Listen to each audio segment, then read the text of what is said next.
This. All right, John, it looks like we're recording. I want to say thank you very much for joining us today.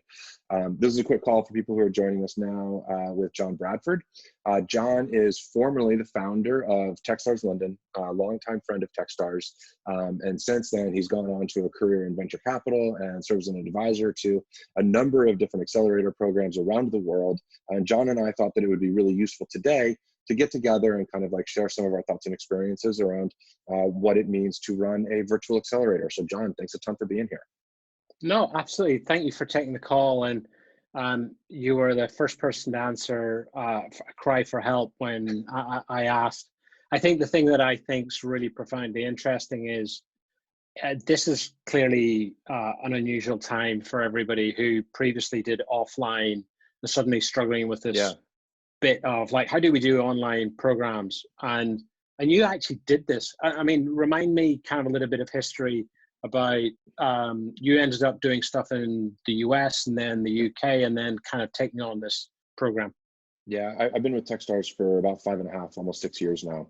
And the first two programs that I ran were the Qualcomm Robotics Accelerator in San Diego and the Virgin Media Accelerator in London. And so I started my career with Techstars running like traditional in-person global accelerator programs, exactly the way that most people think of them, with a big co-working space and founders sitting at banks of desks and things like that. And then 4 years ago, I transitioned over to running Techstars Anywhere, which was a brand new program for us at the time. But the thought behind it was that there's a lot of founders for whom it just doesn't make sense for them to relocate for an accelerator program. And we looked at it as an opportunity to be able to work with some great people doing great things. And so we started Techstars Anywhere. We are in the middle, we're actually in the middle of our program right now.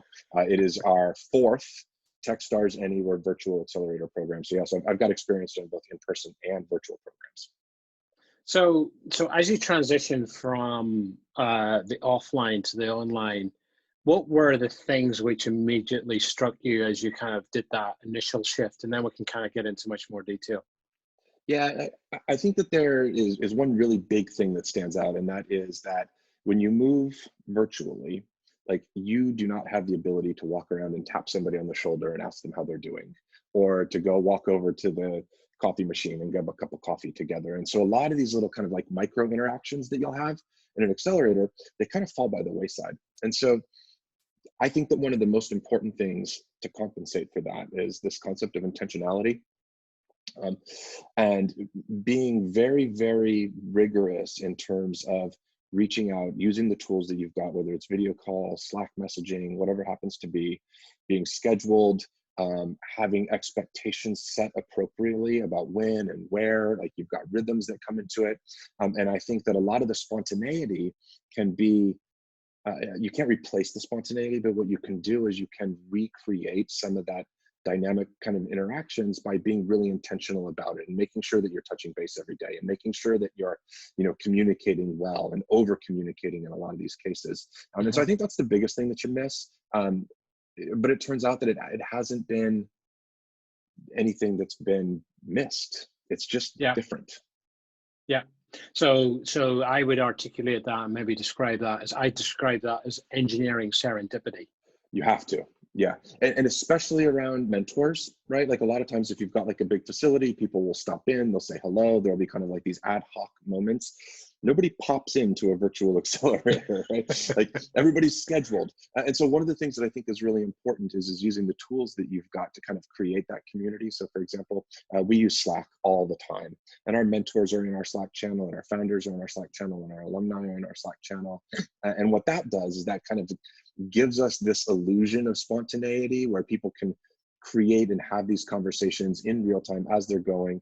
And it actually kind of decreases the friction because nobody has to hop on a train or take an airplane or get in a car and commute across town to stop in and talk to the founders. They can do it, in between all of the other things that they're doing. And it's been really, really terrific to kind of like see the way that the companies, the mentors, and the alumni all interact together virtually online. Yeah, so you kind of touched on that. And before we kind of get into the weeds and the detail, on a structural level, are there any profound differences? Let's think about, is it the same amount of time you spend, kind of a classic 13 weeks? Is it mentor-led? Is it kind of a classic Techstars mentor approach to things? Do you want to kind of talk? Yeah. We'll kind of dig into the bit more. We run on virtually the same framework that every other Techstars Accelerator does. Our investments are the same, our expectations are the same, the effort that our founders put in are the same. The mentoring program is largely the same with just like a couple of tactical changes to it. And so we run like almost the same playbook. We just run it a little bit differently. And that's actually been really useful, especially now, while a lot of our accelerator programs are also moving to virtual, because it means that we've been able to learn a lot over the last couple of years about what are the things that change and what are the things that don't. So we are a fully like mentor-led accelerator program. We've got 90 to 100 mentors that are currently part of this class. They're meeting with the founders. The biggest difference is they're not coming into an office, right? They're doing it on a Zoom call, just the way that you and I are having this conversation right now. And while you lose a little bit of the human to human interaction, and unfortunately we've all lost a little bit of that human to human interaction right now, what you gain is you gain a lot of flexibility. And what we find is that it's actually easier for mentors to engage when they don't have to block out days for travel. They don't have to go anywhere. They can do it like, they can have a half an hour call in between other half an hour calls, which is something that we find to be, you know, really great for the founders, because it enables them to develop those relationships, both formally with their scheduled calls, but also informally with just kind of like pinging people on Slack and having, you know, these brief little impromptu conversations. Yeah. So, on a practical level, do you want to just articulate what a classic Techstars offline program looks like in terms of staffing? And then how does that differ for the online version? Yeah, the biggest difference is in the associates that we have. So a lot of Techstars programs will have 3, 4, 5 associates that sit, you know, at a big long table in the middle of the co-working space and work directly with the founders on different projects during the thing. Because our program is built entirely remote, there's no table, and so we don't have that same kind of associate group that's working with Techstars anywhere. We do have an operations associate who helps with a lot of logistics. Historically in Techstars Anywhere, like present class excluded, we have used travel as a way to convene during the program. And so we've got an operations associate that helps, you know, plan those events, plan that travel, make sure that everybody's getting to the places where they're going. And so we have an operations associate that does that. The core Techstars team is just the same. It's myself as the managing director, and then a woman named Kendra Dixon who runs all of the program operations for us. And she's the one that kind of manages all of the logistics, all of the scheduling, who needs to be where, when, who's coming in and talking and working workshops with the founders and these types of things. And so from that perspective, it's the same. We do have a smaller associate group than we would if we were in an in-person program, largely just because there's a lot of overhead that comes with managing a remote team like that. And so what we've done is we've kind of said, look, what we're here to do with you founders is we're here to help support you in finding the resources and the help that you need. So touching on the associates, what would those practically do on a remote basis to help support both yourself and the rest of the teams involved? We don't have the associate team here on our remote program, right? On an in-person program, you know, the associates will chip in with a lot of different things. It could be design, it could be technical, it could be business, it could be developing sales leads. There's a lot of different things that they do. And every program that you run uses their associates differently and has associates with different focuses. And a lot of that just really depends on what are the needs of the founders that are coming into the class. Perfect. So cohort and the cohort effect of making sure the teams feel like they're part of a bigger thing than just themselves. How do you make that happen in a virtual environment? It was one of the things that we're really concerned about in our first class. And we have had to adapt a little bit given recent events. And the way that we've handled it historically is that we've traveled. And what we've done is we've created these really unique shared experiences for the founders right off the bat. And so we've gathered in week 1 together. We've done it alternately. We've done it in Keystone, Colorado. We've done it in Los Angeles twice. We've done it in San Diego once, and we would collect everybody together in week 1, and we would spend that first week really focused on who we are as founders and as entrepreneurs and what our businesses do, and developing those relationships. We eat, we drink, we do a lot of these things. That's changed a little bit recently, right? Because we don't have the ability to travel and we don't have the ability to convene. And so I think one of the things that I would really be thinking a lot about if I was running one of these programs right now is, how do I create these opportunities for founders to get to know each other outside of spreadsheets and pitch decks, which is what a lot of the focus that we have is. And how do you set up opportunities for them to get to know each other personally? How do you help them find, 30 minutes to have coffee chats with the other founders that are in the class? How do you give them the opportunities to tell their stories about how they wound up getting to where they are? And how do you allow them to get to know each other as humans, like even when we can't get together as people? And I think some of the things that you can do there are social calls. We have a lot of non-business related stuff that we do. We play online games, right? We do coffee meetings. We have TED Talks, right? Where we'll have founders come in and share something that they're passionate about. We do those in the evenings with a cocktail or a tea or whatever your beverage of choice is. And we give kind of like these opportunities for them to have these conversations that exist outside of their professional work. Yeah, and kind of touching on that, clearly you are limited with the technology and how it operates and how it operates well. So for example, one-to-one is very easy to access in a virtual environment, but clearly a lot of a program requires not just one-to-one, but you have trying to bring people together, both as, say, the CEOs or the CTOs, or even just a broader group. Where do you find and how do you manage the technology to cope with those different shapes and sizes of groups, and also the way you're trying to digest or communicate information to people? Like almost everyone else in the world right now, we're using Zoom like a lot. And I think there's kind of like two parts to your question. One's the technology itself. What's the technology that we use? And there's a lot of different video conferencing platforms. We've set it on Zoom for two reasons. One is that we can get a lot of people into a single frame. Most of the things that we do have fewer than 25 people. And so we can get everybody into one frame, which is really nice. And the other thing that we like about Zoom is it's got this functionality where you can do breakout rooms, where when you're doing things like workshops, you can like move people into a separate call and then bring them all back. That's something we've got control over. But as important as the technology, I think, is the way that people use it.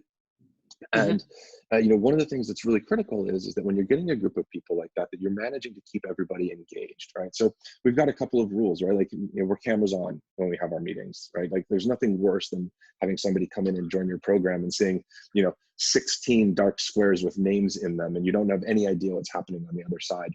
And I think that for those of you, like for the people that are listening to this conversation who are actually like running accelerators, modeling that behavior like on your video calls is really, really critical. Right? So for example, I've got a bucket full of email, and man, sometimes I want to just like turn over and like respond to something like that little ding that you just heard coming in, right? But I think it's important like for us to really like set the tone and be like, hey, here's how we do this. Like, we pay attention, and we try to model kind of like that online etiquette. And if we can instill that in our founders, I think a couple things happen, right? Number one is the interactions become smoother and more effective. But number two, it's a skill set that is necessary in what this developing environment looks like in order to be able to be engaging and participate well in these types of video calls. And so by combining those two things, right? A, having the right tools, but B, having the right behaviors on those tools, I think it really sets everybody up well for not just being successful in the program, but being successful beyond it. Yeah, and I see that. I think that's probably a very key skill that clearly people are going to have to learn and do going forward. And as you pointed out, the equivalent, as I describe in an offline program, is somebody turns up with their mobile phone, and they look like they're doing WhatsApp, and actually they're taking notes. And I always articulate it to people, like, if you're taking notes on your phone, explain to the mentor that you're doing that. Otherwise, it looks like you're doing your Twitter or something else. And clearly, this is, you have, as you described, things pinging off all over the time. So talk to me a little bit about the tool sets that, on a broad level, that you've found to be most valuable. Clearly, you've talked a little bit about Zoom. What are the other tools that you use to kind of manage and to help comms work effectively? So it's not that complicated of a stack, to be totally honest with you. We use Zoom. We use our Yeah. Google Suite. In our Google Suite, we have kind of, our shared drives and our folders, and that's kind of like where we share documents and things like that. Yeah. We use a tool called Parable. Parable is Yeah. actually a Techstars Anywhere alum. It's parable.co, Parabol. And Parable enables remote action and retro meetings, and we use that to manage the one-on-ones that we have with our companies. It's a really great way to check in, keep the meeting on track, and create accountability for the things that we talk about that we're going to deliver for each other along the way. And so we use parable.co during that. We use airplanes, but we're not using them quite as much anymore. And then we've kind of replaced that with like a really heavy reliance on Slack. And like I said, we've got a huge community of alumni, mentors, and current founders, like all participating actively in the Slack. So it's Zoom and Slack, our G Suite, and Parable are kind of the primary tools that we use. One of the things that we found is a lot of the companies that come into a program like this expecting it to be virtual are adept at working virtually, and a lot of them bring their own tools in with them. So we have our own kind of like internal like Google site that we use for sharing all of our information, but a lot of our founders come in and they use tools like Notion or some kind of like the other collaborative tools to be able to create and share information, both back with us and with their mentors as well. Yeah, and within Slack itself, what are the kind of the channels that you set yourself up with, what are as a kind of a broad scope? Yeah. Well, the or most which, important actually, I was going to say, and which one do you find to be most effective, and which ones have you tried and never really worked? The core of what we do happens in our founders channel, which is basically all the founders that are in the current class. And that's where we communicate about schedules, what's happening next, reminders about things, questions, sharing of information. And so that's a really active channel for us. One of the other things that we've done is that our mentors all have different sets of expertise. And we've created these expert channels. So we've got expert channels for fundraising, for marketing, for product, for technology, where we have groups of experts that are available to be able to jump in and answer questions that come around. And we found those to be really useful too, because it gives the founders, not just our current founders, but our alumni and our other mentors, like the ability to go in and ask questions about things that are immediately relevant for them and be able to kind of tap into that group of experts on demand. And so that's something that's worked out really well for us also. Very cool. So mentoring, cornerstone of everything that we do at Techstars. I say we do. I always feel like I'm still part of the family. You are. You will be for life. Techstars for life. I can't shake that one off. So how do mentors approach this? What do you have to do differently? They clearly know how to do that. Sit me in a room, give me coffee, and I do this mentoring thing. And then they turn up at your program and go, what happened?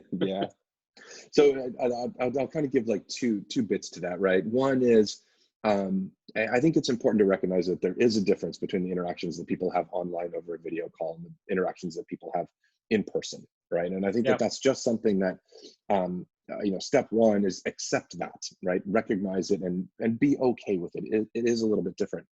There's a benefit that exists to it though, and that is the way that mentors and founders establish their relationships, right? Which is largely online in a call like this, doesn't change after Techstars Anywhere is over, right? It's not like you move out of the space and you stop seeing your mentors. Like we've got founders and mentors who are continuing to have regularly scheduled calls 2 years after the founders finished their Techstars program. And a lot of it is because the nature of the relationship doesn't go through any kind of like seismic shifts once the program is over. And so by establishing that relationship like this, right, they're able to continue those relationships on. So accept that it's going to be a little bit different, right? But recognize that there's a benefit to it. And the other thing is that it creates a lot more flexibility. Like, it's really funny. Like we've done this, especially with our alumni, where we're like having a conversation with our current class and we're like, oh, that's a really good question. You know who could be able to answer that?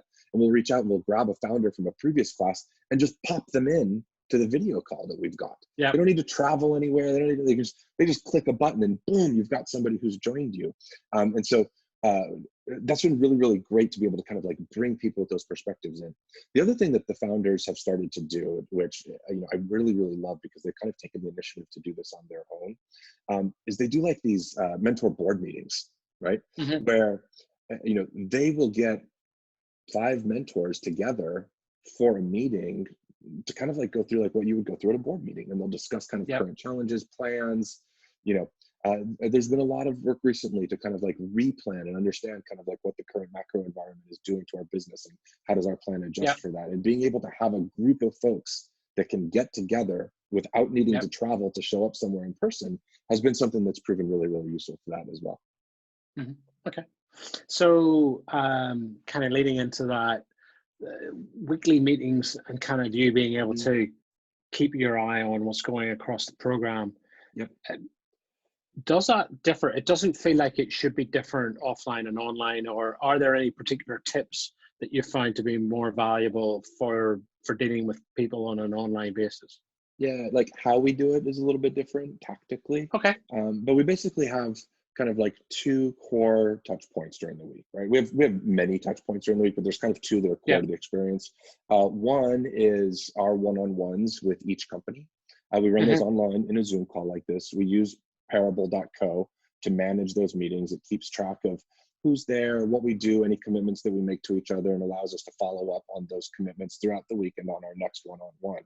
And so we do that for our one-on-ones. And then the second thing that we do is at the end of the week, we run our weekly ops review, where our founders all get together and they talk about their wins, their challenges, the things that they've learned, and review their KPIs with each other. And we use a Google Sheet to keep track of that over time. It allows founders to set targets and goals and then see how they're progressing towards those goals throughout the course of the program. And it allows the rest of the class then to kind of help founders hold each other accountable for delivering the results that they're looking to deliver.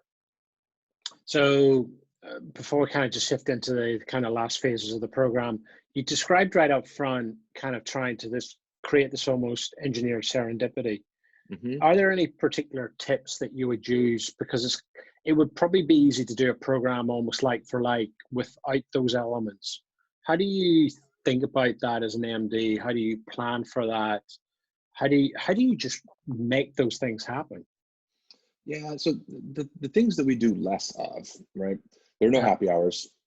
Right? Like, you know, we don't do outings on the weekends because everybody's like scattered all over the place, right? They're all over the place, and so we don't do any of those things. And so I think that one of the advantages to remote work is the flexibility that it gives people to kind of like weave together their work life and their home life, and so there is an additional level of flexibility because you're not in the co-working space from 8 o'clock in the morning until 8 o'clock at night every day, like you would if you were going through a standard accelerator. And that's one of those things that we recognize as a benefit, right? Like we don't look at it as a minus, we look at it as a plus. And so because we don't have those kind of like serendipitous kinds of things, we make up for it by lots of opportunities for mentors to engage, really kind of creating this flexibility for like those mentor board meeting calls. Like we have a lot of founders who run those on Saturdays. Right, like they'll do it on the weekend just because it's the easiest time for everybody to find. Right now, it's a little bit different because nobody's going anywhere on Saturday, so everybody's at home. But you know, but it gives that opportunity to have that kind of flexibility that I think is really useful, especially if you're a founder who's got a family or employees or you know like things that you have to kind of like work into this rhythm. But that rhythm is the thing that's important, right? Our founders know what we're doing every week. They know when the one-on-ones are happening. They know when the ops reviews are happening. They know when, you know, kind of like the non-business kind of like socially kinds of events are happening. And by creating that structure, it allows people to plan around it and hopefully fit all of these things together during what, you know, can honestly, it can be a little bit difficult out there right now. Yeah, you probably don't remember saying this to me when you first did this in the first time around. The thing that struck you, and I actually think has stuck with me profoundly since, is whilst we talk about this as a remote program or a virtual program or an anywhere program, I actually think this is an anybody program. Yeah. And so programs to some degree have been engineered for 20-somethings that can pack their bags and move across the country and be really selfish and just do the thing they want to do for 13 weeks and the rest of the world can go to hell. Yeah, very focused. But clearly there are lots of entrepreneurs out there who can't do those things. So I think kind of what you're doing actually is much broader and it actually creates a much more inclusive approach to what entrepreneurship is. And some of those things that you've touched on, I think are really important. It allows you to do things that you wouldn't ordinarily do in a typical program. I think so. Like, you know, I think that there's a, it's not tension, but there's this way that flexibility and responsibility and accountability play together. And so Yeah, one of the things that we spend a lot of time on kind of like during our selection process is like really understanding how founders work, right? Because yeah, like we have the same expectations and we understand that going through any accelerator is a really intense process. It adds in a lot of work, and being able to um, do that when you're largely on your own requires a lot of discipline, right? It requires a lot of process. It requires a lot hmm of documentation. It requires a lot of accountability. And there's some founders for whom like that's really welcome. There's some founders yep, for whom that feels really uncomfortable. And so, you know, I think one of the things to think about if you're a founder that's like looking at a virtual accelerator is really think about like, how do I work? Right? Like, yeah, and if you're somebody who's running an accelerator, as you're like thinking about the founders that you're going to be working with, like, how do they work? Right? yeah, And so I think that that's something that's really important is that there's a trade-off between the flexibility and like the personal accountability and yeah, responsibility that goes along with being a yeah. successful remote worker. Yeah. So I'm going to shift into the kind of the end game, so to speak, Yeah. which is where you're in right at the minute. This is the bit when I was doing some questions and thinking about this was the really frightening part, which is I can imagine all the other bits. And then I get to the presentation and demo day, Yep. investor day, whatever you want to describe that as, I think is a profoundly important part because it helps to draw a lot of the strings together. It helps people start to, it's a forcing function of the end of the program, Yep. actually makes people super creative. But how do you do that online? Because I Yeah. have spent so many hours stuck in meeting rooms with whiteboards and hair being pulled out. What is Yeah. the equivalent? And you must be much more sane and calm than I am. Don't ask my wife, like, and my kids, they'll disagree with you wholeheartedly. But because we're right in the middle of that right now, and I think Yeah, it's one of the things that people get concerned about. And the reality is, for Techstars Anywhere, we've never had like a demo day with a stage, right? yeah, There's some things that are really great about that, right? Like public speaking is like, you know, fear number one globally, like just ahead of death, right? Like people yeah, hate, like generally do not love getting up on stage. I think founders are probably a little bit different, and I think giving people a chance to get up on a stage with a light and talk about something that they're really passionate about kind of like yeah, eases that a little bit. But there's a lot of work that goes into, you know, one take, one shot to kind yeah, of like do this. Like one of the great things about a virtual demo day is take as many takes as you want, right? Like yeah, it releases a lot of the pressure that comes from it. And as a result, the preparation is really about focusing on the story yeah, and not the preparation of the pitch itself, right? And so what we spend a lot of time on is, who's the audience that we're talking to, right? We spend a lot of time working on investor pipelines, right? Like it yeah, doesn't matter if 1,000 people see your pitch. What's important is like the right 6 or 7 people see your pitch, right? Like yeah, that's what's important. So we spend a lot of time working on investor pipelines. We spend a lot of time on understanding kind of like what's the story. And we practice that story a lot. hmm And we bring in different people with different backgrounds and different experiences. And we bring in investors and mentors and former founders and alumni who will hear these stories and they'll ask questions. And hmm the questions are there to help founders really understand like what's resonating, what's not resonating. Like, what's a yeah, story that I'm telling that is either landing really well or falling flat? And those types of things don't change at all. yeah, The actual demo day itself is a series of pitches. Our demo day is coming up. Our pitches go live on May 5th. One of the great things is nobody has to be there on the morning of May 5th. They can come on May 6th or May 9th, or they can do it on the weekend with a glass of wine and stream it to their big yeah, screen, like however you want. The demo day is superbly flexible, right? yeah, Which is a benefit, right? People who wouldn't otherwise be able to find time to come at a particular point in time can come whenever they want. And then really yeah, what we do is we work with our founders to figure out who should be there, who should be seeing your pitch. yeah, And the reality, like in a group of 10 companies, we've got some very different companies in this class. For any given hmm investor, there's a subset of those 10 that are relevant, right? yeah, And what we do is we enable investors to come in and look at the pitches that are most relevant for them in a hmm way that's most convenient for them. And so hmm I think that what that really does is it creates this opportunity for the right people to see the right pitches at the right time. Mhm. And that creates some really terrific results. So it sounds to me like rather than trying to replace like for like, what you've ended up doing is actually much more engineering it toward actually just building good pipelines for who your investors might be, making sure your message is right, Yeah. being able to communicate it well, and then being able to, I guess, which is the bit I was going to follow on to, which is what do you do post program or in that kind of Yeah. period? Do you help support the teams through the kind of the to some degree grind of the pipeline process of Yeah. building up kind of a momentum within your investment round, which I Yeah. think a lot of people who have just been dumped out onto from demo days in the last kind of 30 days are really, Yeah. really struggling with. Yeah. So I think there's a couple things to keep in mind, right? One is that for any accelerator that you join, your demo day date was set long before your managing director even met you. And it Yeah. has zero relevance to when you should or should not be fundraising, right? Like Yep. it acts as a bit of a forcing function and can create a little bit of a spotlight and can create, some of that momentum that you've got for you. But some businesses are ready to fundraise at demo day. Some businesses Yeah. don't need to raise at demo day because they may have just closed. We've got a couple of companies that closed rounds just coming in and during the program. And some Yeah. companies need some time to get to the point where they're going to be ready to fundraise, and they will be ready to fundraise. So number one thing to remember is your demo day is an arbitrary date, right? Mm-hmm. And what's important is that founders run a great fundraising process, and they figure out, how do I layer in demo day and the opportunities that come with my accelerator to that process? And so that's what we Mm-hmm. spend a lot of time on, is like, how do you get a founder to run a great process? And if you do that, and then strategically layer in the advantages that you're going to get from your accelerator's demo day on top of it, you'll do fine. Yep. Right? Yep. So what that means is that post-program becomes very important.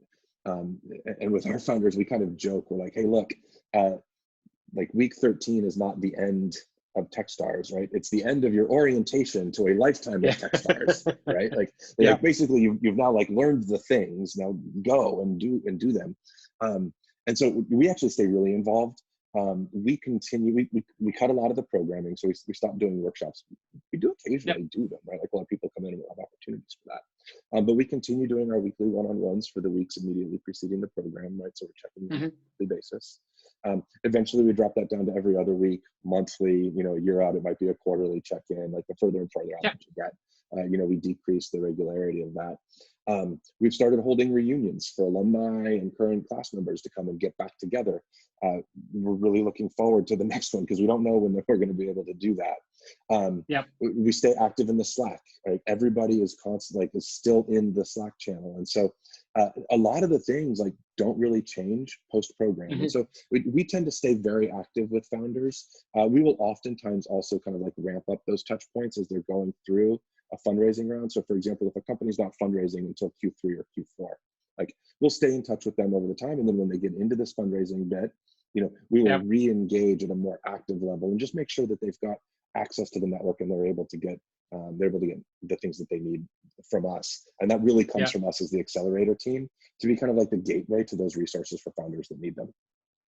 That almost argues for actually almost a better format for actually managing teams as they kind of finish the program and move out, because clearly the physicality is almost this kind of, you suddenly go cold turkey of, I used to be in a room with all of these people, my life was completely planned, and now I have to transition to a whole different medium and like what's going on around me. Yeah. Yes, and that kind of goes back to what we were talking about earlier, like around the mentor relationships, right? It's like not a lot changes. Like the day after, like looks a lot like the day before from the Techstars Anywhere perspective, which is great. We think it's important that when founders come out of an accelerator, that they walk away with a couple of things, right? Number one is like there's some basic skills that we really want everybody to get. We want them to be great fundraisers. We want them to understand how to run that process. One is rhythms and cadences, right? Like we want them to have their own rhythms and cadence for their business. And that's why we're, sticklers about, this is when we do things and what we do. But we want them to have their daily, their weekly, their bi-weekly, their monthly, and their quarterly and annual cadences like set up when they go out. So that when they leave the accelerator, like they're not like leaving the accelerator, what they're doing is they're kind of like reincorporating the cadences that they had during the accelerator into the way that they're running their businesses post accelerator. Yeah. So I'm going to wind up at this point, but I got one last question. So I had the good fortune of speaking to one of your colleagues who's running Techstars in Milan, which really was, I would guess, one of the very first programs to feel the impact of what's going on. Yeah. And he said to me, actually, he feels like he's actually he's doing more time, and it's a much more intense process because of the screen time all the time. Yep. There's just no let up. Yep. I want to talk to me a little bit about how do you help manage both your personal sanity, the team's sanity, but also the sanity of the startups that kind of have to deal with this kind of slightly odd environment to operate within. What are the tips? What have you thought about? How have you learned to cope with this? So I think that the first thing to recognize is, the primary thing, like the driving concern that we have is for the health, safety, and well-being of all of our founders, our mentors, and our Techstars staff around the world, right? That's thing one. And as a result of that, we're doing what we believe to be in the best interests of our entire community from that perspective. And that can be challenging, right? Like a lot of us, like there's a lot going on, right? You and I were just talking before this call about we've each got 3 kids who are all like finding a new normal right alongside of us, right? Like there's a lot of weird things that are happening out there right now. And so I think that there's a couple things that are important to recognize, right? One is know that what you see here on this Zoom screen has a lot of stuff going on behind that wall. Right? There's a lot of things that we might not always necessarily be able to see. And so I think being empathetic to that is really, really critical. Number 2 is there's a bit of forgiveness, right? Like we can't be the same kind of that we might be like under normal circumstances, right? People are working at home with kids and like disrupted routines and, all kinds of other things that go into like the already amazingly difficult job of starting a company. And so I think, like being cognizant and aware of that is really important, kind of having that empathy for what they're going through. And lastly, I think it's important to kind of like have a community of people who help, right? It's important for your colleagues, for your team. My partner Kendra and I, like we have a meeting every Friday that's like less tactical and like way more about like, how are we doing? Like, what do we need help with? Like, what are the things that are working and not working, not just at work, but at home? And then helping your founders kind of like break into those rhythms and those cadences and those kinds of recognitions also. So it's different, it's intense. It's kind of one of those things where when you're in a program like this, there are calls that happen at night, especially when you're working across time zones, right? There's a lot of flexibility that comes from that. So there are calls that happen in the evenings. There are times when you're checking in on the weekends. And I think that the most important thing for us is just to recognize that everybody's going through this. And like, this is not, something that is unique and that it's affecting everybody differently. And that if we can have empathy for founders, and that's one of the things that we spend a lot of time with as founders ourselves, right? As people who work with founders regularly, like we know like how challenging and how hard this is. And there's been an extra layer that's been placed on top of it. And to be honest with you, for the founders that are in Techstars Anywhere right now, I'm glad that they're here because they're going to be going through this regardless. And when they're here with us, they've got this additional layer of support, that hopefully is something that creates some buoyancy for them. Yeah. Look, Ryan, on behalf of everyone who had all of these questions, I just say thank you. I knew as soon as I put the call in, and knowing as being part of the family, the willing to be open and to actually not be secretive about like the secret sauces and things. I think this is amazing, and thank you on behalf of everybody who has the opportunity to listen to this. Thank you. John, I appreciate it. Like, there's a lot of folks out there who spend a lot of their time and a lot of their energy helping founders succeed. The Techstars family is, we do that, but there's a lot of other people out there that are doing the same thing, and they wake up every morning and they go out there and they do their best to kind of like give the tools to entrepreneurs that they need in order to be successful. around the world right now, like entrepreneurship is going to be one of those things that helps us emerge from this, right? There's going to be some amazing businesses that are built. There's going to be people who are developing solutions to problems that we didn't even know that we had. And so, you know, for everybody who wakes up every day and says, hey, listen, I'm going to do whatever I can to help, and I'm going to make this my life's work. I think that's something that, you know, that we appreciate a ton. And so thanks to you for being part of that. Thanks for being one of those people who do that and supports founders in their journey. So it's been a pleasure talking to you today. Thanks so much. Always. Thank you. All right. Take care, John.